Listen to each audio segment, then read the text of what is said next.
गुरुकुल की इस व्याख्यान माला में आप सब लोगों का स्वागत है। मैं doctor Pankaj Kumar Mishra, associate professor St Stephen's College Sanskrit विभाग, एक बार फिर से आपके सामने उपस्थित हूं अपनी इस श्रृंखला को लेकर के। यह व्याख्यान भारतीय भाषा दर्शन, जिसको संस्कृत लिंग्विस्टिक्स, भारतीय भाषा विज्ञान को लेकर के चल रहा है, और उसी क्रम में हमने भारतीय भाषा दर्शन का विश्लेषण करना प्रारंभ किया था।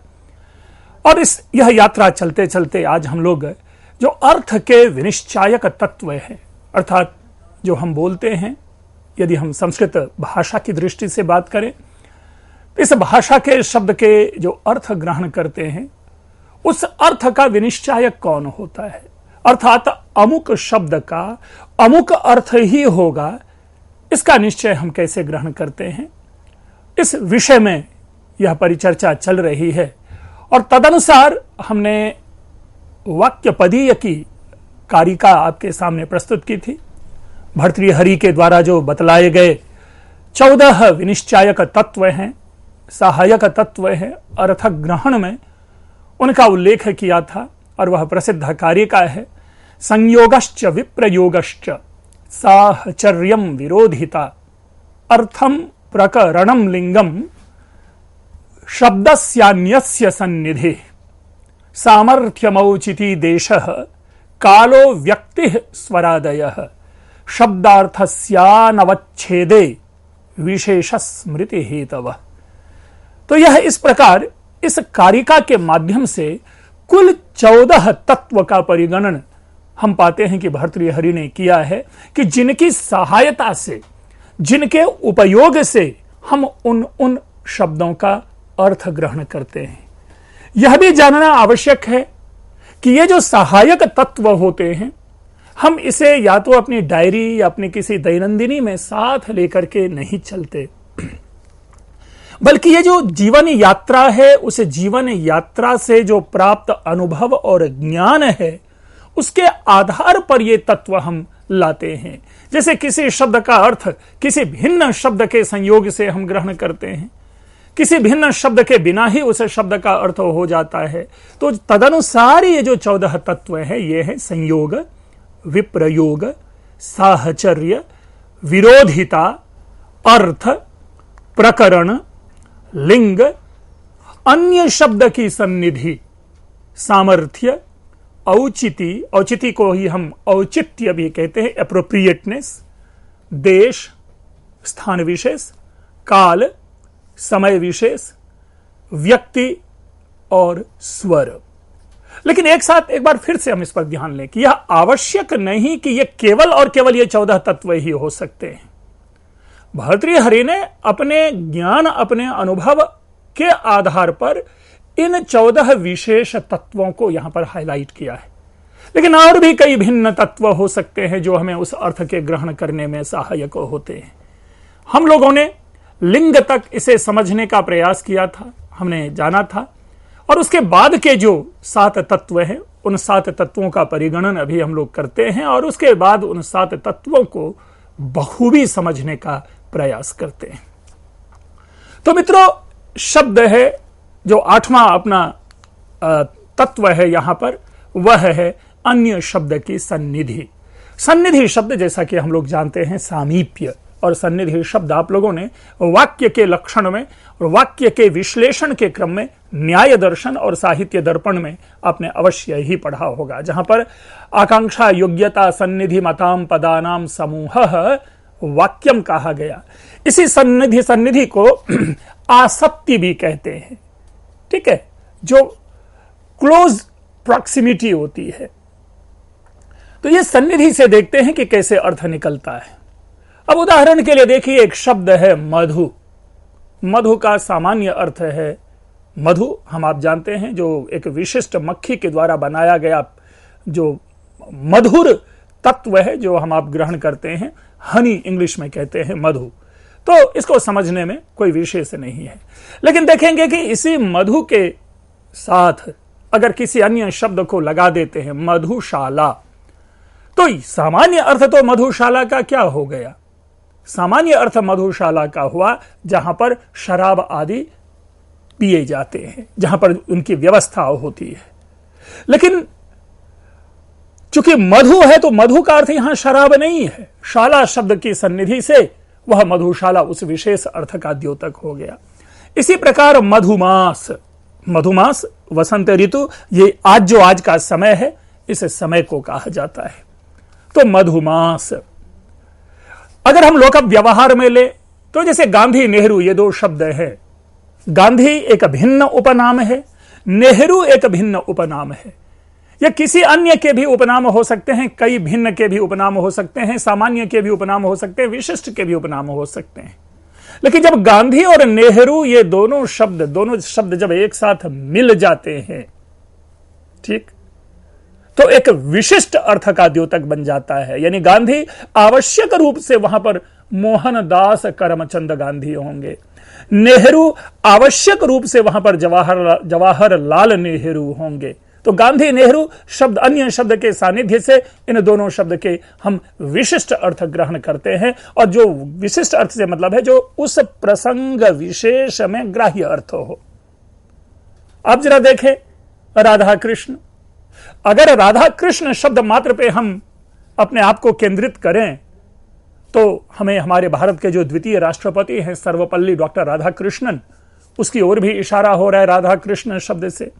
लेकिन राधा और कृष्ण दो भिन्न अर्थ अगर हम लेंगे तो राधा भी कई के नाम है, कृष्ण भी कईयों के नाम हैं। लेकिन जब राधा और कृष्ण साथ होते हैं तो वह आवश्यक रूप से हमारे जो पौराणिक, जो हमारे देव शास्त्र के प्रमुख देव कृष्ण और उनकी प्रेमिका जो प्रेयसी है राधा, उसका बोध होता है। मित्रों, इसी अन्य शब्द की सन्निधि को समझाने के लिए मैं एक रघुवंशम त्रयोदश सर्ग का प्रथम पद्य आपके सामने रखना चाहूंगा।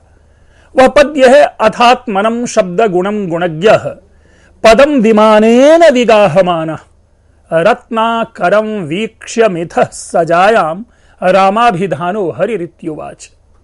हम आखिरी चरण जो है चतुर्थ चरण, उसमें देखें रामाभिधानो हरिरित्युवाच। अब हरि इति उवाच, हरि ने कहा। ये कौन हरि?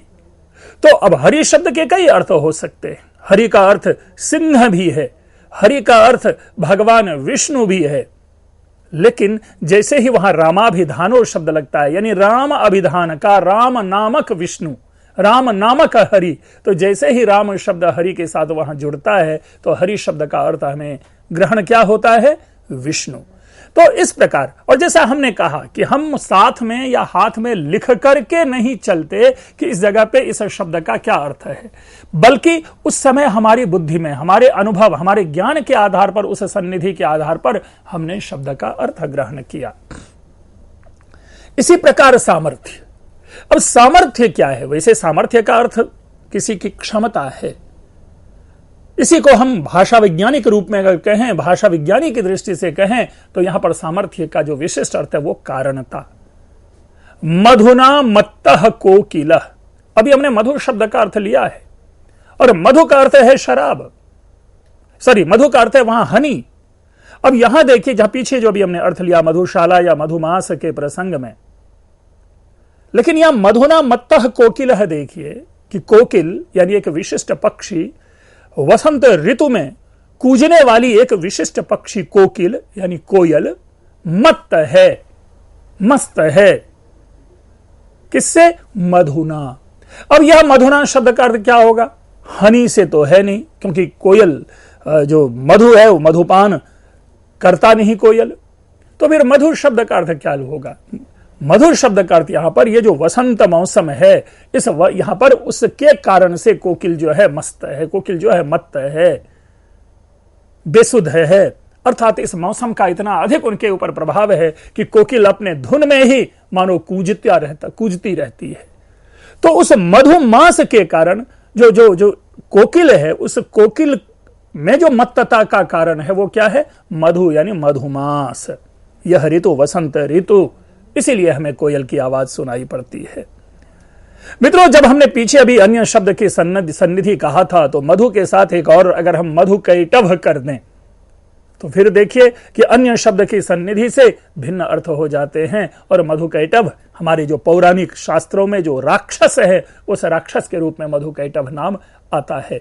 तो इस प्रकार अन्य शब्द की सन्निधि हो या सामर्थ्य हो, कारणता हो, वह कारणता से स्पष्ट होता है किसी विशिष्ट शब्द का कोई विशिष्ट अर्थ। औचित्य, औचित्य, योग्यता। कभी कभी अब एक ही शब्द के कई अर्थ हैं। ये संस्कृत भाषा शास्त्र का यह एक वैशिष्ट्य है कि एक ही शब्द के कई अर्थ हो जाते हैं, और ये कोई नई बात नहीं है। और जो श्लेष की प्रवृत्ति है, इसी कारण से श्लेष की प्रवृत्ति है कि एक ही शब्द के कई अर्थ होते हैं। प्रसिद्ध जो दोहा है, आपने हिंदी में पढ़ा होगा, कनक कनक ते 100 गुनी। तो वहां 2 कनक है और 2 अर्थ होते हैं। अब यहां पर हम कैसे अर्थ लें? द्विज शब्द है। अब आप जरा ध्यान रखें, द्विज, द्विज के कई अर्थ हैं। द्विज का अर्थ चंद्रमा है, द्विज का अर्थ ब्राह्मण क्षत्रिय वैश्य होता है, द्विज का अर्थ आपको पक्षी चिड़िया होती है। अब यहां पे प्रश्न होता है कि जो द्विजाह उत्पतंति, अगर वाक्य का हम प्रयोग करें तो यहां जो द्विजाह उत्पतंति है, उस उत्पतंति की योग्यता क्या है? उत्पतंति दर्शाता क्या है? यानी उड़ते हैं। ब्राह्मण क्षत्रिय वैश्य आदि उड़ते नहीं, क्योंकि उनकी योग्यता नहीं है उड़ना। इसी प्रकार चंद्रमा उड़ते नहीं, चंद्रमा गमन करते हैं। और उत्पतंति है, जो कि बहुवचन है, तो इसलिए भी चंद्रमा के साथ यहां पर हम नहीं भाव बनाएंगे। तो फिर द्विज शब्द की योग्यता क्या है? अर्थात द्विज का वह अर्थ होगा जिस अर्थ की योग्यता उड़ने की होगी। और उड़ने के कार्य क्या होते हैं? कौन करते हैं? पक्षी। तो द्विजाह उत्पतंति, इस उत्पतंति की योग्यता के कारण द्विज शब्द का अर्थ हमने क्या ग्रहण किया? पक्षीगण, चिड़िया, पक्षियां उड़ते हैं। तो इस प्रकार से यहां पर हम औचित्य के आधार पर शब्द का अर्थ हमने ग्रहण किया। नेक्स्ट है देश। मित्रों, देश का जैसा कि हमने स्पष्ट कहा अर्थ है स्थान। हम लोग बार बार कहते हैं देश काल पात्र, अर्थात जिस स्थान पर है उस स्थान के अनुसार आचरण करना चाहिए। जिस समय को जी रहे होते हैं, जिस काल को जी रहे होते हैं, उस काल के अनुसार आचरण करना चाहिए। और जो पात्र यानी जिस व्यक्तित्व के सामने है, उस व्यक्तित्व का स्वभाव कैसा है, उसके साथ हमें आचरण करना चाहिए, उसके जैसा हमें आचरण करना चाहिए। अब देश कैसे शब्द के अर्थ को प्रभावित करता है, यानी वह स्थान विशेष कैसे किसी अर्थ को प्रभावित करता है। अब देखिए यहां पर देवः अत्र विराजते एक वाक्य है, देवः अत्र विराजते। अब जरा समझिए, हमें यहां पर अत्र शब्द का अर्थ कई प्रकार से बनते हैं। अगर यही हम मंदिर में वाक्य बोलेंगे तो अत्र का अर्थ हो जाएगा मंदिर, यानी अर्थात देव, यानी और देव का अर्थ क्या हो गया? ईश्वर, भगवान, यानी भगवान यहां विराजते हैं, रहते हैं। लेकिन यही किसी अगर राज दरबार में आप हैं और सिंहासन लगा हुआ है और जो प्रतिहारी आदि हैं, सेवक आदि हैं, और उसने कहा कि उस जगह पे आप ना बैठें क्योंकि देवोत्र विराजते, यहां देवता रहते हैं, यहां देवः अत्र विराजते। अब उस जगह देखिए, उस स्थान विशेष के कारण देवः शब्द का भी अर्थ भिन्न हो जाएगा और अत्र शब्द का भी अर्थ भिन्न हो जाएगा। और अत्र का अर्थ वहां पर हो जाएगा राज दरबार और देवः का अर्थ हो जाएगा राजा। अत्र का अर्थ हो जाएगा सिंहासन, देवः का अर्थ हो जाएगा राजा। तो इस प्रकार से वह स्थान विशेष से उसका अर्थ भिन्न हो जाता है। और हां, हम आप जीवन में, हम आप अपने लोक व्यवहार में कई बार हमने इसकी चर्चा की है भाषा वैज्ञानिक में कि एक ही शब्द अपने भिन्न भिन्न देश, भिन्न भिन्न स्थान के कारण अपने अर्थ को बदलता चला जाता है और अलग अलग जगह पर उसी के अर्थ अलग अलग होते चले जाते हैं। और तदनुसार अगर आप मिथिला, मैंने कई बार घर्म शब्द का प्रयोग किया है कि मिथिला में अगर जाके घर्म शब्द का प्रयोग करेंगे कि घर्म के कारण मैं परेशान हूं, तो तुरंत लोग वहां पे आपको तौलिया पकड़ा देंगे ताकि इनको पसीना आ रहा होगा। लेकिन यही अगर आप घर्म शब्द का प्रयोग अगर आप यूपी में, दिल्ली में ऐसी जगहों पर करते हैं तो घर्म शब्द का अर्थ वहां धूप हो जाता है और तदनुसार वो आपको छतरी पकड़ा देते हैं। तो एक ही शब्द है घर्म और घर्म, ये दो भिन्न भिन्न स्थलों के कारण अपने भिन्न भिन्न अर्थ को लेकर के चलता है। यहां पर पुनः उस स्थान के कारण यह स्थान विशेष है जो उस भिन्न शब्द का अर्थ हमें देता है, भिन्न शब्द का हमारे सामने देता है। अब देखिए एक छोटा सा उदाहरण है, विक्रमोर्वशीयम का मैं उदाहरण दूं। चित्ररथ मिलने के लिए आया है, प्रथम अंक है, और चित्ररथ को जब पुरुरवा से बात होती है तो आशीर्वाद स्वरूप में चित्ररथ कहता है पुरुरवा से कि दृष्टिया विक्रम महिम्ना वर्धतेत्र भगवान, कि सौभाग्य से महेंद्र दृष्टिया महेंद्रोपकार पर्याप्तेन विक्रम महिम्ना वर्धते भगवान, अर्थात महेंद्र के द्वारा किए गए उपकार के कारण आप ये पा रहे हैं। अब चित्ररथ चूंकि स्वर्ग लोक से आया हुआ है और वह इस कथन को कह रहा है, इसीलिए वहां पर उस स्थान विशेष के कारण, स्वर्ग जो कि स्थान है, उस स्वर्ग विशेष के कारण वहां महेंद्र का अर्थ इंद्र है। अन्यथा समकालीन कोई ऐसा राजा हो सकता है, समकालीन कोई ऐसा व्यक्ति हो सकता है, समकालीन कोई ऐसा ऋषि, ऐसा कोई योग्य विद्वान हो सकता है महेंद्र नामक। और अब महेंद्र वर्मन हम आप सभी जानते हैं कि बहुत बड़े राजा हुए, महेंद्रादित्य नामक राजा हुए। तो उस प्रसंग में तो महेंद्रादित्य शब्द का अगर हम लोक प्रसंग ले, पृथ्वी लोक को ध्यान में रखकर बात करें तो महेंद्रादित्य को आधार मान करके महेंद्र वहां पर एक राजा हो जाएगा। लेकिन चूंकि उनका संबंध स्वर्ग विशेष से है, इसलिए वहां महेंद्र शब्द का अर्थ इंद्र ग्रहण होता है, भगवान इंद्र। तो इंद्र की कृपा से आप जो है वृद्धि को प्राप्त हो रहे हैं, इस प्रकार वहां पर अर्थ ग्रहण होता है, ग्राह्य होता है। मित्रों, इसके बाद शब्द है काल। ठीक है, काल विशेष। और ये काल, हम या तो कई प्रकार से कालों का विश्लेषण होता है, हम आप सभी जानते हैं काल एक है, लेकिन औपाधिक भेद से उसके अलग अलग करते हैं, भूतकाल, वर्तमान काल, भविष्यत काल। लेकिन यहां पर जो काल है वो काल आप ये समझें कि जिस क्षण, जिस जगह, जिस प्रदेश में आप अपने को स्थापित किए हुए हैं, तदनुसार वह दिन भी हो सकता है, रात भी हो सकता है, कल भी हो सकता है, परसों भी हो सकता है, आने वाला कल भी है, आने वाला परसों भी हो सकता है। तो इस रूप में काल को यहां पर केवल भूत, वर्तमान और भविष्य से ना देख करके हम यह देखें कि जिस क्षण, जिस समय को हम जी रहे होते हैं, उस क्षण, उस समय के अनुसार उसके भेद होते हैं, उनका अर्थ ग्रहण किया जाता है। तदनुसार छोटा सा वाक्य है, चित्रभानुर्विभाति। अब चित्रभानु शब्द विभाति, अगर इस वाक्य का प्रयोग दिन में किया जाए तो चित्रभानु का अर्थ हो जाएगा सूर्य। सूर्य सुशोभित हो रहा है। लेकिन इसी वाक्य का प्रयोग यदि हम रात में करें तो चित्रभानु शब्द का अर्थ हो जाएगा आग। ठीक है, आग से प्रकाशित है चित्रभानु। आग जो है प्रज्वलित हो रहा है, आग प्रकाशित कर रहा है, आग सुशोभित हो रहा है।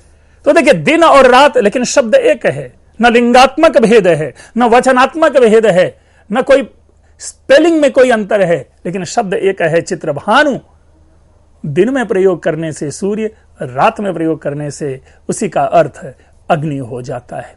तो काल का प्रभाव इसी प्रकार देखे, मैं महाकवि अंबिका दत्त व्यास जी ने एक प्रयोग किया है शिवराज विजयम में, और वहां पर चंचरीक है, क्या है, रात्रि में चंचरीक का उल्लेख कर दिया है ना। कुमुदनी के ऊपर चंचरीक शब्द का प्रयोग कर दिया है शिवराज विजयम में। मित्रों, अब यहां पर देखिए कितना बड़ा एक दोष उत्पन्न होता है ना। वहां पर यामिनी, कामिनी, चंदन, बिंदा, विवेंदौ आदि करके पंक्ति चलती है और तब जाकर के चंचरीक शब्द का प्रयोग करते हैं वो। मित्रों, रात्रि के वर्णन में अगर कुमुदनी की बात की जा रही है तो सबसे पहली बात तो यह स्पष्ट है कि रात में कुमुदनी खिलती है, इसलिए कुमुदनी, कुमुद शब्द विशेष का अर्थ वहां पर एक विशेष पुष्प है जो कमल से भिन्न होगा, और जो केवल चंद्रमा के सानिध्य में जो पुष्प खिले, रात में खिले, वो कुमुदनी है, यह स्पष्ट है। लेकिन अगर इसी कुमुदिनी शब्द का प्रयोग दिन के अर्थ में सूर्य के संदर्भ में कर दिया जाए तो वहां हमें आवश्यक रूप से वो रात्रि के विकसित होने वाले पुष्प का अर्थ नहीं ग्रहण करना पड़ेगा। तब अवांतर से द्रविड़ प्राणायाम करते हुए भिन्न न्याय से हमें कुमुदिनी का अर्थ जल में रहने वाले किसी विशेष पुष्प का अर्थ ग्रहण करना पड़ेगा जो कि सूर्य के प्रकाश में विकसित होते हैं। अब वहां पर उन्होंने चंचरीकेशु शब्द प्रयोग कर दिया। हर्ष विकास मुखर प्रकाश चंचरीकेशु। अब वहां पर चंचरीक का अगर अर्थ ले तो चंचरीक का अर्थ भ्रमर होता है और रात्रि में भ्रमर नहीं होते। भ्रमर जो एक लोक परंपरा है, कवि परंपरा है, उस कवि परंपरा की दृष्टि से वह भ्रमर गुलाब के पुष्प, कमल के पुष्प में बंद हो जाते हैं और अदरवाइज भी रात्रि में भ्रमर का गुंजार नहीं देखा जाता। तब जब चंचरीकेशु की बातें की जाती है, हर्ष प्रकाश कैरव विकास मुखरेशु चंचरीकेशु। देखिए हर्ष प्रकाश कैरव विकास मुखरेशु चंचरीकेशु। कैरव यानी कुमुदनी, तो और रात्रि का वर्णन है। तो ये अंबिका दत्त व्यास जी के द्वारा प्रयोग में लाया जाने वाला एक अनौचित्यपूर्ण प्रयोग है जो उचित प्रतीत नहीं होता। वहां पर केवल भाषिक सौंदर्य के लिए मानो महाकवि अंबिका दत्त व्यास ने वैसा शब्द प्रयोग कर दिया हो। मैंने दोनों अर्थ से बताया कि एक ही शब्द के दिन के अंतर से भिन्न अर्थ को देता है और वहीं पर हमने देखा कि एक काल के अनुसार प्रयोग न करने के कारण वह एक गलत प्रयोग वहां पर प्रतीत होने लगता है। नेक्स्ट, व्यक्ति। अब व्यक्ति यहां पर एक इंडिविजुअल की बात है, व्यक्ति विशेष के भी अर्थ होते हैं। हालांकि इस व्यक्ति का संबंध अगर आप देखें तो जो हमने पहले लिंग पढ़ा था उस लिंग के साथ भी इसका सानिध्य हम उत्पन्न कर सकते हैं। और ऐसे कई शब्द हैं जो कि इस प्रकार के, जैसे मित्रम भाति। अगर मित्रम भाति है तो मित्रों यह आज जानकर आश्चर्य लगेगा कि यह मित्र शब्द यहां दोस्तवाची है, सखावाची है, अर्थात मित्र का मतलब फ्रेंड, नपुंसक लिंग में है। लेकिन इसी का प्रयोग अगर पुल्लिंग में कर दिया जाए मित्र भाति तो यह सूर्य के अर्थ में हो जाएगा। सूर्य सुशोभित होता है और मित्रम भाति यानी मेरा मित्र काफी जच रहा है। तो यह व्यक्ति जो है, व्यक्ति को लेकर के भी अर्थात किसी इंडिविजुअल को ध्यान में रख करके भी शब्द के अर्थ बदलते चले जाते हैं। आपने आम्रह और आम्रम शब्द पढ़ा होगा, दो शब्द दोनों प्रयोग होते हैं। आम्रह भी शब्द प्रयोग होता है और आम्रम शब्द भी प्रयोग होता है। अब दोनों में क्या भेद है, क्या भेद है, यह विमर्श का विषय है। लेकिन सामान्य रूप से ऐसे हमें सिखाया जाता है कि आम्रम जो है वो फल के लिए और आम्रह जो है वो वृक्ष के लिए है। अगर पुल्लिंग में आम्रह शब्द का प्रयोग है तो वह वृक्षवाची होगा, यानी आम का पेड़। और अगर नपुंसक लिंग में आम्रम शब्द है तो वहां पर उसका अर्थ फल है, अर्थात आम के फल। तो देखिए यहां पर भी जो एक व्यक्तिनिष्ठता है, इंडिविजुअल जो आइडेंटिटी है, उस आइडेंटिटी में भी जो इंडिविजुअलिटी को जब हम प्रोटेक्ट करते हैं तो वहां पर भी उसके अर्थ बदल जाते हैं। आपके सामने उदाहरण है मित्रम भाति, अर्थात मित्र जच रहा है, प्रसन्न है, अच्छे लग रहे हैं। और अगर मित्र भाति होता तो सूर्य चमक रहा है, सूर्य सुशोभित हो रहा है। इसी प्रकार 14वां जो है वह है स्वर। मित्रों, हम जब वाक्य का प्रयोग करते हैं तो वाक्य समान होता है। हम अपने पिछले सीरीज में कई बार इस वाक्य का हम प्रयोग करते रहे, मैं घर जाता हूं। ठीक है, स्ट्रेट बोलिए मैं घर जाता हूं, लेकिन इसी में अब स्वर डालिए, मैं घर जाता हूं। क्या मतलब हुआ? और सबसे ये अपने की आइडेंटिटी बना ली कि भाई तुम लोग तो रहो लेकिन मैं घर जाता हूं, मैं घर जाता हूं, मैं कॉलेज नहीं जा रहा, मैं मूवी देखने नहीं जा रहा, मैं क्रिकेट खेलने नहीं जा रहा, मैं घर जा रहा हूं। तो घर शब्द पे स्ट्रेस डालने से स्वर प्रयोग से अर्थ भिन्न हो गया। इसी प्रकार संस्कृत साहित्य में बड़ा एक उदाहरण है इंद्र शत्रुर्वर्धस्व से। यहां पर भी इंद्र शत्रुर्वर्धस्व, इंद्र शत्रुर्वर्धस्व। अब इसी में देखेंगे कि अर्थभेद हो जाता है और इस अर्थभेद का स्वर भेद के कारण क्या था कि वृत्रासुर का विनाश हुआ था। तो कतिपय स्थलों पर, कई स्थलों पर, कई जगहों पर हम ऐसा पाते हैं, ऐसा देखते हैं कि हमारा जो स्वर प्रयोग है, हम अपने स्वर के प्रयोग के कारण अपने जो आप संस्कृत में जानते हैं उदात्त, अनुदात्त और स्वरित के कारण अर्थभेद उत्पन्न हो जाता है। इंद्र शत्रुर्वर्धस्व, इंद्र शत्रुर्वर्धस्व अर्थभेद हो गया। मैं घर जाता हूं, मैं घर जाता हूं, मैं घर जाता हूं। तीन अलग अलग जगह पर स्ट्रेस दिया, तीन अलग अलग मीनिंग को दे रहा है। तो मित्रों, ये कुछ कतिपय जो भर्तृहरि निर्दिष्ट अर्थ के विनिश्चायक तत्व थे, उस अर्थ के विनिश्चायक तत्व के आधार पर हमने आपके सामने इसका विश्लेषण प्रस्तुत किया। इस विषय में और कुछ बात हम करेंगे जो कि हम अगले प्रसंग में, अपने अगले व्याख्यान में करेंगे। तो तब तक आप लोगों ने इसे ध्यान से सुना, इसके लिए मैं आप लोगों के प्रति अपनी कृतज्ञता ज्ञापित करता हूं, आपका धन्यवाद ज्ञापित करता हूं, इस निवेदन के साथ कि टिप्पणी जरूर करें। Thank you very much.